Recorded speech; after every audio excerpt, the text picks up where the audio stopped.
एक सवाल जो बार-बार मेरे सामने आकर खड़ा हो जाता है, क्या मेरा नास्तिक होना केवल घमंड की उपज है? क्या यह सिर्फ अहंकार है जो मुझे यह कहने पर मजबूर करता है कि मैं किसी सर्वशक्तिमान, सर्वज्ञ ईश्वर के अस्तित्व को नहीं मानता? मेरे कुछ करीबी साथी, जो खुद गहरे आस्तिक हैं, यही सोचते हैं। उनका मानना है कि मैंने जो रास्ता चुना है, वह सोच समझकर लिया गया फैसला नहीं, बल्कि एक तरह का दिखावा है, अपनी ताकत जताने का एक तरीका। और सच कहूं तो जब भी कोई इंसान अपने विश्वास पर डटकर खड़ा होता है, दुनिया उसे घमंडी कह ही देती है। ये टैग हमेशा से चिपका दिया जाता रहा है। लेकिन मैं यहाँ बैठा हूँ लाहौर की इस कोठरी में, फांसी की सजा का इंतजार करते हुए, और सोचता हूँ, क्या यह सही समय नहीं है खुद को पूछने का कि आखिर मैं यहाँ तक कैसे पहुंचा?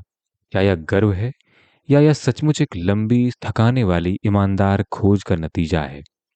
मैं चाहता हूं कि आज इस बात को पूरी साफगोई से बताऊं, बिना किसी लाग लपेट के। शुरुआत से चलता हूं। मेरा परिवार घोर आस्तिक था। हमारे घर में भगवान का नाम हवा में घुला रहता था। मेरे दादाजी आर्य समाज से गहरे जुड़े हुए थे, और उनके संस्कार मुझ पर भी पड़े। बचपन में मैं वही बच्चा था जो सुबह उठकर घंटों प्रार्थना करता, मंत्रों का जाप करता, हर रस्म को श्रद्धा से निभाता। मुझे भगवान पर कोई शक नहीं था, न मुझे किसी ने सिखाया कि शक करूं। न मेरे मन में भी कभी ये सवाल उठा कि जिसे मैं मानता हूं वो सच में है भी या नहीं। मेरे लिए उतना ही स्वाभाविक था जितना कि सांस लेना। फिर मैं नेशनल कॉलेज लाहौर में पढ़ने गया। यहाँ से मेरी जिंदगी की दिशा बदलनी शुरू हो गई। मैं धीरे धीरे उन लोगों के संपर्क में आया जो देश की आज़ादी के लिए अपनी जान की परवाह किए बिना काम कर रहे थे। ये वो दौर था जब मैं क्रांतिकारी विचारों की तरफ खींचने लगा। 1923 में जब मैं कानपुर पहुंचा तो हिंदुस्तान रिपब्लिकन एसोसिएशन से जुड़ गया। वही संगठन जिसे बाद में हम हिंदुस्तान सोशलिस्ट रिपब्लिकन एसोसिएशन के नाम से जानने लगे। यहाँ मुझे लगा शायद अब मेरा नास्तिक होना समझ में आता है, क्योंकि लोग यही सोचते हैं कि क्रांतिकारी होने का मतलब है भगवान को नकारना। लेकिन यह सच नहीं है। मेरे साथी जिनके साथ मैं अपनी जिंदगी का हर खतरनाक पल बांट रहा था, उनमें से ज्यादातर गहरे आस्तिक थे।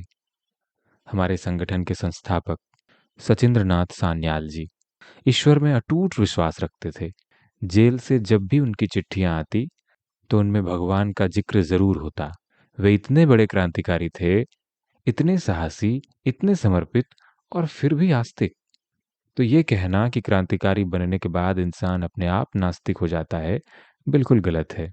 मेरे कई साथी आज भी जेल की इन्हीं दीवारों के पीछे भगवान का नाम लेकर अपनी हिम्मत बटोरते हैं। तो जो लोग ये सोचते हैं कि पार्टी में शामिल होना ही नास्तिकता की वजह है, वे गलत हैं। मेरा रास्ता अलग था, अकेला था। सच पूछो तो मेरा भगवान पर से विश्वास उठना कोई एक दिन की घटना नहीं थी। यह एक धीमी, गहरी, अंदर ही अंदर चलने वाली प्रक्रिया थी। जैसे जैसे मैं बड़ा होता गया, वैसे वैसे मैंने पढ़ना शुरू किया। सिर्फ किताबें नहीं, बल्कि सवाल भी। मैंने अपने आसपास की दुनिया को गौर से देखना शुरू किया। मैंने देखा कि दुनिया दुख से भरी पड़ी है। गरीबी है, भूख है, अन्याय है, अंग्रेजों का जुल्म है। इंसान इंसान को कुचल रहा है, और अगर सच में कोई सर्वशक्तिमान, दयालु ईश्वर इस सब को देख रहा है, तो वह चुप क्यों है? ये सवाल मेरे अंदर एक कांटे की तरह चुभने लगा था। मैंने पढ़ना शुरू किया, यूरोप की क्रांतियों के बारे में, समाजवाद के बारे में, उन विचारकों के बारे में जिन्होंने धर्म और सत्ता के गठजोड़ पर सवाल उठाए थे। मैंने देखा कि दुनिया भर में जहां भी बदलाव आया है, वहां हमेशा कुछ लोगों ने पुरानी मान्यताओं को चुनौती दी है। रूस की क्रांति ने मुझे गहराई से प्रभावित किया। वहां के विचारकों ने धर्म को अफीम कहा था, जो इंसान को उसकी असली तकलीफों से बेखबर रखता है। उसे यह झूठी तसल्ली देता है कि सब कुछ भगवान की मर्जी है, तो लड़ने की, बदलाव लाने की जरूरत ही क्या है? धीरे धीरे मेरे अंदर यह सवाल पक्का होता गया, क्या भगवान की धारणा वाकई इंसान के भले के लिए बनाई गई थी, या ये सिर्फ उन लोगों का हथियार था जो सत्ता में बैठे हैं ताकि आम आदमी अपनी बदहाली को चुपचाप सह ले? मैंने महसूस किया कि ईश्वर का विचार इंसान ने तब गढ़ा जब वह प्रकृति की ताकतों से डरा हुआ था, जब वह बीमारी, मौत, आपदा, इन सब के आगे बेबस था। उन्हें एक ऐसे सहारे की जरूरत थी जो पिता जैसा हो, माँ जैसा हो, भाई बहन जैसा हो, दोस्त जैसा हो। एक ऐसी हस्ती जो हर मुश्किल घड़ी में उसके साथ खड़ी हो। यह सोच शुरुआती इंसान के लिए शायद जरूरी भी थी, उन्हें हिम्मत देने के लिए, उन्हें टूटने से बचाने के लिए। लेकिन क्या यह सोच आज भी उतनी ही जरूरी है? सिर्फ इसलिए कि किसी विचार ने कभी किसी को सहारा दिया था, वह विचार हमेशा सच भी मान लिया जाए? यहीं से मेरे मन में तर्क और विश्वास के बीच जंग शुरू हुई। 1926 तक आते आते मैं इस नतीजे पर पहुंच चुका था कि किसी सर्वशक्तिमान, सर्वोच्च सत्ता का विश्वास, जो इस पूरी सृष्टि को बनाती है, चलाती है, नियंत्रित करती है, इसकी कोई ठोस बुनियाद नहीं है। यह मेरे लिए आसान फैसला नहीं था। यह उस विश्वास को छोड़ना था जिसके साथ मैं पला बढ़ा था, जो मेरी रगों में बसा हुआ था। लेकिन मैंने तय किया कि मैं सिर्फ इसलिए किसी बात को नहीं मानूंगा क्योंकि वह सदियों से चली आ रही है या क्योंकि मेरे बुजुर्गों ने उसे माना है। मैं हर बात को तर्क की कसौटी पर रखूंगा, चाहे नतीजा जो भी निकले। और यहीं से शुरू होती है असली कहानी, कि आखिर किन तर्कों ने, किन घटनाओं ने, किन किताबों ने मुझे उस मुकाम तक पहुंचाया जहां से लौटना अब मुमकिन नहीं था।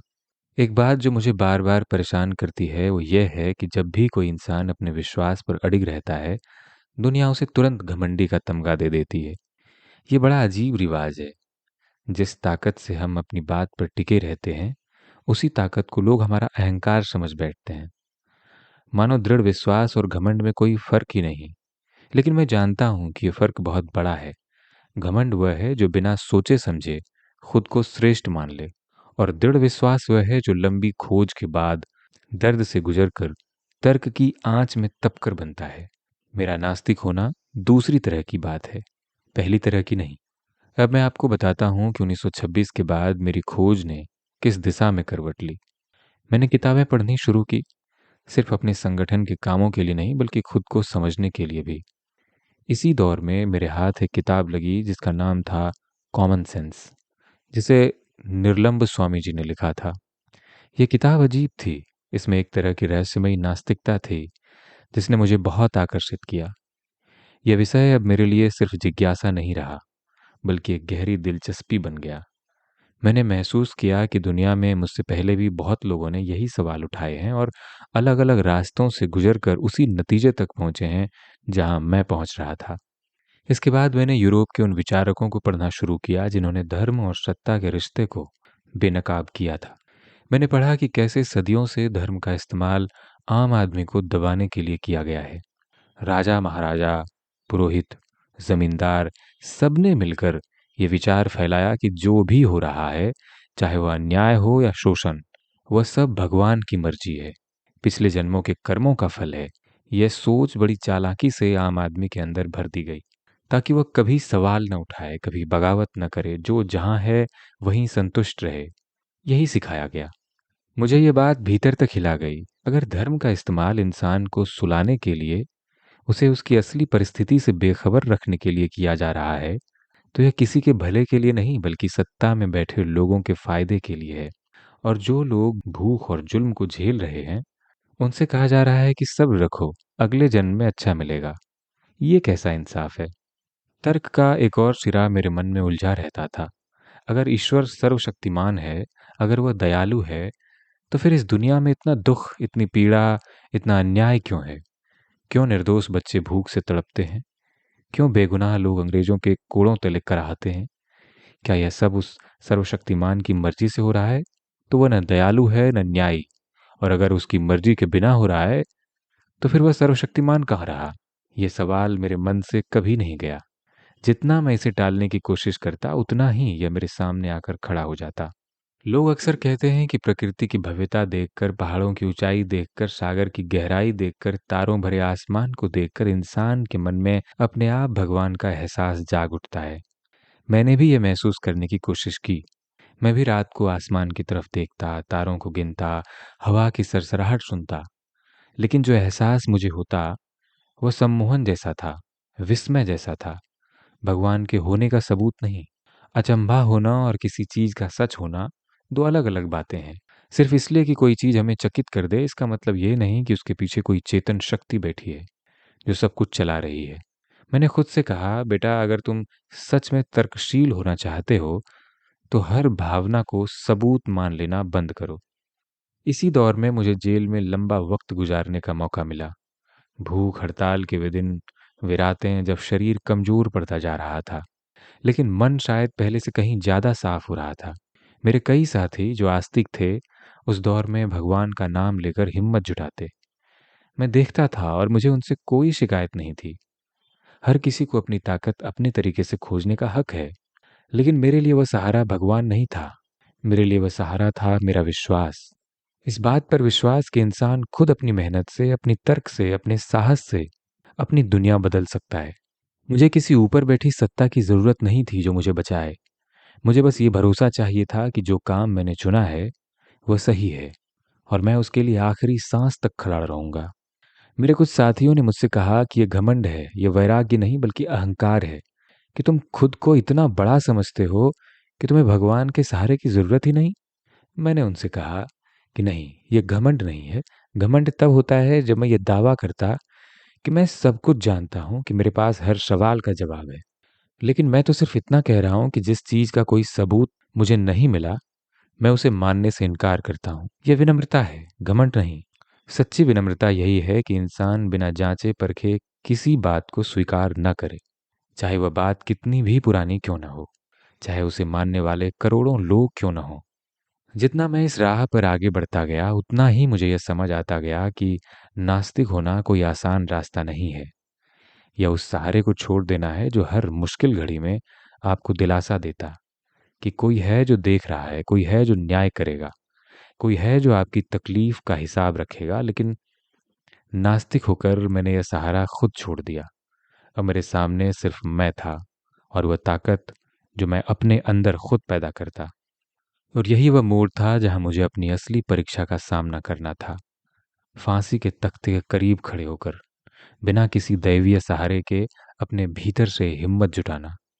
अब मैं आपको उस सवाल का जवाब देना चाहता हूं जो शायद आपके मन में भी उठ रहा होगा। अगर मैं भगवान को नहीं मानता तो फिर मेरी हिम्मत का स्रोत क्या है? जब फांसी का फंदा सामने खड़ा है, जब मौत हर पल करीब आ रही है, तो कौन सी चीज है जो मुझे टूटने नहीं देती? मैंने बहुत सोचा इस बात पर। दुनिया के ज्यादातर धर्म यही सिखाते हैं कि इंसान अकेला बहुत कमजोर है, उसे सहारे की जरूरत है, और वो सहारा है ईश्वर। मुझे यह बात कभी गलत नहीं लगी कि इंसान को सहारे की जरूरत होती है। जरूरत होती है, बिल्कुल होती है। लेकिन सवाल यह है कि वह सहारा कहाँ से आए? बाहर से किसी अदृश्य सत्ता से, या फिर भीतर से अपनी सोच और अपने साहस से? मैंने अपने अंदर झांकना शुरू किया। मैंने पाया कि जब मैं अपने मकसद पर, अपने विश्वास पर पूरी तरह भरोसा करता हूं, तो मुझे किसी और सहारे की जरूरत नहीं पड़ती। यह विश्वास कि मैं जो कर रहा हूं वो अपने देश के लिए, अपने लोगों के लिए, अपने आने वाली पीढ़ियों के लिए सही है, यही मेरी सबसे बड़ी ताकत बन गया। मुझे यह सोचकर सुकून मिलता है कि मेरी मौत के बाद भी यह लड़ाई जारी रहेगी, कि मैं जो बीज बो रहा हूं वह एक दिन जरूर फलेगा, फूलेगा, भले ही मैं उसे देखने के लिए जिंदा न रहूं। मुझे यह भी समझ आया कि असली साहस वह नहीं जो किसी दैवीय भरोसे से आए। असली साहस वह है जो हकीकत को पूरी तरह से, बिना किसी लाग लपेट के, आंख में आंख डालकर देखने से आता है।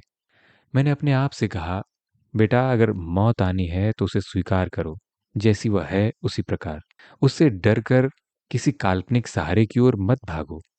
यही वो जगह है जहां नास्तिकता मुझे कमजोर नहीं बल्कि ज्यादा मजबूत बनाती है। क्योंकि मैं किसी झूठी तसल्ली के सहारे नहीं जी रहा। मैं जो कुछ भी कर रहा हूं, मैं जो कुछ भी झेल रहा हूं, उसे पूरी सच्चाई के साथ झेल रहा हूं। मैंने अपने साथियों को देखा है जो आस्तिक हैं, वे भी उतने ही बहादुर हैं जितना मैं होने की कोशिश करता हूं। मुझे उनसे कोई ईर्ष्या नहीं, कोई शिकायत नहीं। लेकिन मैं ये जरूर कहना चाहता हूं कि बहादुरी सिर्फ भगवान में विश्वास रखने वालों की बपौती नहीं है। बहादुरी इंसान के भीतर से आती है, चाहे वह किसी भी विश्वास को माने या ना माने। अब मैं थोड़ी बात करना चाहता हूँ समाज और धर्म के रिश्ते की। मैंने अपने आसपास देखा है कि कैसे धर्म के नाम पर इंसानों को बांटा गया है। हिंदू, मुसलमान, सिख, ईसाई, हर धर्म दावा करता है कि वही सच्चा रास्ता है, बाकी सब गलत। और इसी दावे की वजह से कितना खून बहा, कितनी नफ़रत फैली है। जब मैं यह देखता हूँ, मुझे लगता है कि अगर सच में कोई एक ईश्वर होता, जो सबका पिता है, तो उसने इंसानों को इतने टुकड़ों में क्यों बाँटा होता? क्यों हर धर्म अपने ईश्वर को दूसरे धर्म के ईश्वर से बेहतर बता रहा होता? यह विरोधाभास मुझे बार-बार यही सोचने पर मजबूर करता है कि ईश्वर की धारणा इंसान की अपनी बनाई हुई है। हर समाज ने अपने हिसाब से उसे गढ़ा है। मुझे गुरु नानक देव जी का भी ख्याल आता है, जिन्होंने हिंदू और मुस्लिम दोनों समुदायों के बीच की दीवार तोड़ने की कोशिश की। जिन्होंने कहा था कि न कोई हिंदू है, न कोई मुसलमान, सब इंसान हैं। यह सोच मुझे बहुत गहराई से छूती है। शायद असली धर्म वह नहीं जो हमें बाँटे, बल्कि वह है जो हमें इंसानियत की तरफ ले जाए। लेकिन आज ज़्यादातर धर्म अपने असली मकसद से भटक चुके हैं। वे सिर्फ रीति-रिवाजों और कर्मकांडों में सिमट गए हैं। मैं यह भी मानता हूँ कि विज्ञान और तर्क ने मुझे यह समझने में मदद की कि यह दुनिया किसी जादुई ताकत से नहीं बल्कि प्रकृति के नियमों से चलती है। जब मैं भौतिकवाद के बारे में पढ़ता हूँ, जब मैं समझता हूँ कि हर घटना के पीछे कोई कारण होता है, कोई प्रक्रिया होती है, तो मुझे लगता है कि इंसान को अपनी समस्याओं का हल किसी अदृश्य सत्ता में नहीं बल्कि अपनी मेहनत, अपने विज्ञान, अपने संगठन में तलाशना चाहिए। जो समाज अपनी बीमारी का इलाज प्रार्थना में ढूंढेगा, वह पीछे रह जाएगा। जो समाज विज्ञान में ढूंढेगा, वो आगे बढ़ेगा। मुझे यह भी एहसास हुआ कि जिन लोगों ने दुनिया में असली बदलाव लाए हैं, चाहे वे फ्रांस की क्रांति के नायक हों, चाहे रूस के क्रांतिकारी हों, उन्होंने पुरानी मान्यताओं को चुनौती देने का साहस दिखाया। उन्होंने राजाओं की दैवीय सत्ता के दावे को नकारा। उन्होंने पुरोहितों के वर्चस्व को चुनौती दी। हर प्रगति की शुरुआत हमेशा किसी पुरानी मान्यताओं पर सवाल उठाने से हुई है। जो इंसान हर पुरानी बात को बिना सवाल किए मान लेता है, वह कभी आगे नहीं बढ़ सकता। इसलिए मैंने खुद से यह वादा किया कि मैं किसी भी विचार को केवल इसलिए स्वीकार नहीं करूंगा क्योंकि वह पुराना है या क्योंकि उसे मानने वाले बहुत सारे हैं। हर विचार को मैं तर्क की कसौटी पर परखूंगा। अगर वह तर्क पर खरा उतरता है, तो मैं उसे अपनाऊंगा, चाहे वह कितना भी नया क्यों ना हो। और अगर वह तर्क पर खरा नहीं उतरता, तो मैं उसे नकार दूंगा, चाहे वह कितना भी पुराना और पूजनीय क्यों ना हो। यही वह सोच है जिसने मुझे नास्तिकता तक पहुंचाया। कोई एक झटके में लिया गया फैसला नहीं, बल्कि सालों की खोज, सवाल और आत्ममंथन का नतीजा। और अब जब मौत मेरे बिल्कुल करीब खड़ी है, ये वक्त है यह देखने का कि क्या मेरी ये सोच सच में मुझे उस आखिरी परीक्षा के लिए तैयार कर पाई है या नहीं। अब मैं उस सवाल पर वापस लौटना चाहता हूँ जिससे मैंने यह पूरी बात शुरू की थी। क्या मेरा नास्तिक होना घमंड की देन है? मुझे लगता है अब तक जो कुछ मैंने कहा, उससे यह साफ हो गया कि ये घमंड नहीं बल्कि एक लंबी, दर्द भरी ईमानदार यात्रा का नतीजा है। लेकिन फिर भी मैं चाहता हूँ कि इस आरोप को थोड़ा और गहराई से समझूं, क्योंकि यह बार-बार मेरे सामने आता है। जब भी कोई इंसान भीड़ से अलग खड़ा होता है, जब वह वही बात नहीं करता जो सदियों से कही जाती रही है, तो समाज उसे तुरंत घमंडी करार देता है। यह एक आसान तरीका है किसी की बात को खारिज करने का, उसकी सोच पर बहस करने के बजाय उसकी नीयत पर सवाल उठा दो। मुझसे भी यही कहा गया। मेरे कुछ साथियों ने कहा, ये लड़का खुद को दूसरों के ऊपर समझता है, इसलिए भगवान को नहीं मानता। लेकिन जरा सोचिए, अगर मैं सच में घमंडी होता, तो क्या मैं इतनी बेचैनी से, इतने आत्ममंथन के साथ ये सवाल से जूझता? घमंडी आदमी तो बिना सोचे समझे अपनी बात पर अड़ जाता है। मैंने तो सालों तक खुद से यही पूछा, कहीं मैं गलत तो नहीं? कहीं यह सिर्फ जवानी का जोश तो नहीं? कहीं यह वाकई अहंकार तो नहीं? और हर बार जब मैं ईमानदारी से खुद को परखा, तो जवाब यही मिला कि मेरा नास्तिक होना तर्क से निकला है, दंभ से नहीं।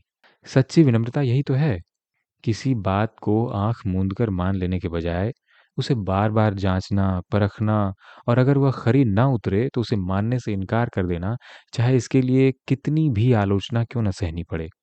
जो लोग बिना सवाल किए किसी भी परंपरा को मान लेते हैं, असली घमंड तो शायद उसके अंदर छिपा है, जो ये मान लेते हैं कि हमारे पुरखों ने जो कहा वो अंतिम सत्य है, उस पर सवाल उठाने की कोई ज़रूरत ही नहीं। अब बात करता हूँ मौत की, जो मेरे बिल्कुल करीब खड़ी है। लोग अक्सर सोचते हैं कि नास्तिक आदमी मौत के सामने कमज़ोर पड़ जाता होगा, क्योंकि उसके पास कोई सहारा नहीं, कोई भगवान नहीं जो उसे तसल्ली दे कि मरने के बाद भी कुछ बचा रहेगा। लेकिन मैंने अपने भीतर बिल्कुल उल्टा पाया। मुझे मौत से डर नहीं लगता, इसलिए नहीं कि मुझे यकीन है कि मरने के बाद स्वर्ग मिलेगा, बल्कि इसलिए कि मैंने अपनी ज़िंदगी को उस मकसद के लिए समर्पित किया जिस पर मुझे पूरा भरोसा है। मुझे नहीं पता कि मरने के बाद क्या होगा, शायद कुछ नहीं होगा, बस अंधेरा होगा, खामोशी होगी और मैं इस सच्चाई को स्वीकार करने के लिए तैयार हूँ। मुझे किसी काल्पनिक जन्नत की ज़रूरत नहीं कि फांसी के तख्ते तक शान से चल सकूँ। मेरे लिए सबसे बड़ी परीक्षा है, क्या मैं वाक़ई उतना मज़बूत हूँ जितना मैंने खुद से वादा किया था? क्या जब रस्सी मेरे गले में पड़ेगी तब भी मैं उतना ही शांत रहूँगा जितना आज बैठकर ये लिख रहा हूँ? मुझे पूरा यकीन है कि हाँ, क्योंकि मेरी ताकत किसी बाहरी सहारे से नहीं, मेरे अपने विश्वास से आती है। इस विश्वास से कि मैंने जो रास्ता चुना वो सही था, कि मेरी कुर्बानी बेकार नहीं जाएगी, कि मेरे बाद भी यह मशाल जलती रहेगी। मैं यह भी सोचता हूँ कि प्रार्थना का क्या मतलब है। मैं जानता हूँ कि इस वक्त इस हालात में कई लोग मुझसे उम्मीद करते होंगे कि मैं भगवान की तरफ मुड़ूं, कि आखिरी वक्त में मैं प्रार्थना करूं, माफ़ी मांगूं, सहारा ढूंढूं, लेकिन मैं ऐसा नहीं करूँगा। यह मेरे लिए पाखंड होगा। जिस विश्वास पर मैंने अपनी पूरी ज़िंदगी तर्क से खड़ा किया, उसे मौत के डर से आखिरी पल में छोड़ देना, यह मुझे कायरता लगती है। अगर मैं सच में नास्तिक हूँ, अगर मैंने यह रास्ता ईमानदारी से चुना है, तो मुझे इसी विश्वास के साथ मरना चाहिए, न कि डर के मारे पुराने रास्ते पर लौट जाना चाहिए। मुझे यह भी लगता है कि यही असली परीक्षा है किसी भी विश्वास की, कि वह मुश्किल घड़ी में भी टिका रहे। असली परीक्षा तब होती है जब मौत सामने खड़ी हो, जब दर्द असहनीय हो, जब हर तरफ से अंधेरा घिरा आए। उस वक्त भी अगर इंसान अपने विश्वास पर टिका रहे, तभी वह विश्वास सच्चा कहलाने लायक है। मैं जानता हूँ कि मेरी यह सोच बहुतों को असहज करेगी, मेरे परिवार को, मेरी माँ को, मेरे उन साथियों को जो चाहते हैं कि मैं आखिरी वक्त में भगवान का नाम लूं, ताकि उन्हें तसल्ली मिले कि मैं मरते वक्त अकेला नहीं था। मैं उनकी भावनाओं का सम्मान करता हूँ, लेकिन मैं उनके लिए झूठ नहीं बोल सकता। मैंने अपनी पूरी जिंदगी सच के पीछे भागते हुए गुजारी है और अपने आखिरी पलों में भी मैं सच के साथ ही रहना चाहता हूँ। अब बस थोड़ा ही वक्त बचा है और इस थोड़े से वक्त में मुझे यह तय करना है कि मैं इस दुनिया को, इस जिंदगी को, अपने साथियों को, आने वाली पीढ़ियों को आखिर क्या संदेश देकर जाऊं। अब आखिरी पन्ना लिखने का वक्त आ गया है। जो कुछ मैंने अब तक कहा, उसे एक सिरे से बांधना चाहता हूं, ताकि जो लोग मुझे घमंडी समझते हैं, वे भी शायद ये समझ सके कि यह घमंड नहीं, एक ईमानदार जिंदगी की तलाश थी। मैंने अपनी ज़िंदगी में सिर्फ एक चीज़ सीखी है, सवाल पूछने की हिम्मत। जिस दिन इंसान सवाल पूछना बंद कर देता है, उसी दिन वह सोचना बंद कर देता है। और जो सोचना बंद कर दे, वह गुलाम बनने के लिए तैयार हो जाता है। चाहे वह गुलामी अंग्रेज़ों की हो, चाहे किसी पुरानी मान्यता की, चाहे किसी अंधविश्वास की। मैंने अपनी पूरी जवानी इसी लड़ाई में लगाई। बाहर अंग्रेज़ों की गुलामी से आज़ादी की लड़ाई, और भीतर अपने ही डर, अपने ही जड़ हो चुके विश्वासों से आज़ादी की लड़ाई। मुझे लगता है दोनों लड़ाइयाँ एक ही सिक्के के दो पहलू हैं। जो कौम अपने दिमाग को गुलाम बना बैठी है, वह कभी सच में आज़ाद नहीं हो सकती, चाहे उसकी सरहदों पर कोई भी झंडा क्यों न लहराया जाए। मुझसे अक्सर पूछा जाता है, अगर भगवान नहीं है तो फिर इंसान किस सहारे जिए? मेरा जवाब है, इंसान को किसी बाहरी सहारे की ज़रूरत नहीं है। उसे अपने अंदर सहारा ढूंढना सीखना होगा। अपने साथियों पर भरोसा, अपने मकसद पर भरोसा, यह विश्वास कि हम मिलकर एक बेहतर दुनिया बना सकते हैं, यही असली ताकत है। जब मैं सोचता हूँ कि मेरे बाद भी लोग इस लड़ाई को आगे बढ़ाएंगे, जब मैं सोचता हूँ कि मेरी मौत भी किसी काम आएगी, तो मुझे कोई भगवान याद नहीं आता। मुझे अपने वे साथी याद आते हैं जिनके साथ मैंने यह सपना देखा था। मुझे मालूम है कि आने वाले दिनों में मुझे फांसी दी जाएगी। मुझे इसका कोई डर नहीं, न इसलिए कि मुझे यकीन है किसी स्वर्ग का, बल्कि इसलिए कि मैंने अपनी ज़िंदगी को उस मकसद के लिए जिया जिस पर मुझे भरोसा है। अगर मौत के बाद भी कुछ नहीं है, तो मुझे कोई शिकायत नहीं। मैंने जो जिया पूरी सच्चाई से जिया। मैंने किसी को धोखा नहीं दिया, न खुद को न दुनिया को। मैं जिस विश्वास के साथ जिया, उसी विश्वास के साथ मरूंगा। मैं अपने साथियों से, अपने देशवासियों से बस इतना कहना चाहता हूँ, किसी भी विचार को आंख मूंद कर मत मानो, चाहे वह कितना भी पुराना क्यों न हो, चाहे उसे मानने वाले करोड़ों लोग क्यों न हो। हर विचार को तर्क की कसौटी पर परखो, जो सही लगे उसे अपनाओ, चाहे वह कितना भी नया और कितना भी अनोखा क्यों ना हो। जो गलत लगे उसे नकार दो, चाहे उसकी उम्र हजारों साल ही क्यों ना हो। यही रास्ता है असली आज़ादी का, बाहर की गुलामी से भी और भीतर की गुलामी से भी। मुझे यह भी कहना है कि नास्तिक होने का मतलब यह नहीं कि इंसान के अंदर कोई नैतिकता नहीं बचती, कोई करुणा नहीं बचती, बल्कि मुझे लगता है कि जब इंसान यह मान लेता है कि इस दुनिया में इंसाफ करने वाला, हिसाब रखने वाला कोई भगवान नहीं है, तो ज़िम्मेदारी और भी बड़ी हो जाती है। यह ज़िम्मेदारी कि इंसाफ खुद हमें ही करना होगा, इस दुनिया को बेहतर हम खुद ही बनाएँगे, किसी अगले जन्म या किसी स्वर्ग के भरोसे नहीं बैठे रहेंगे। यही सोच मुझे और मेरे साथियों को उस रास्ते पर ले आई, जहाँ हमने अपनी ज़िंदगी देश के लिए, आम आदमी के हक के लिए समर्पित कर दी। जब मैं पीछे मुड़कर देखता हूँ अपनी इस यात्रा को, उस बच्चे से जो घंटों प्रार्थना करता था, उस जवान तक जिसने हर पुरानी मान्यता को चुनौती दी, तो मुझे कोई पछतावा नहीं होता। मैंने वह रास्ता चुना जो मुझे सच लगा, चाहे वह मुश्किल था, चाहे वह अकेला रास्ता था। और अब जब मौत करीब है, मैं उस सच्चाई के साथ खड़ा हूँ, बिना किसी दिखावे के, बिना किसी आखिरी घड़ी की प्रार्थना के। मुझे उम्मीद है कि आने वाली पीढ़ियां इस बात को समझेंगी कि सवाल पूछना कोई गुनाह नहीं। यह सबसे बड़ी हिम्मत है। जो कौम सवाल पूछना सीख जाती है, वही आगे बढ़ती है। जो अंधी होकर परंपराओं को ढोती रहती है, वह पीछे रह जाती है। मैं चाहता हूं कि मेरे बाद भी लोग सवाल पूछे, मुझसे भी, मेरी सोच से भी। मैं कोई अंतिम सत्य नहीं हूं। मैं भी सिर्फ एक इंसान हूं जिसने अपनी समझ से, अपने तर्क से एक रास्ता चुना। शुक्रिया।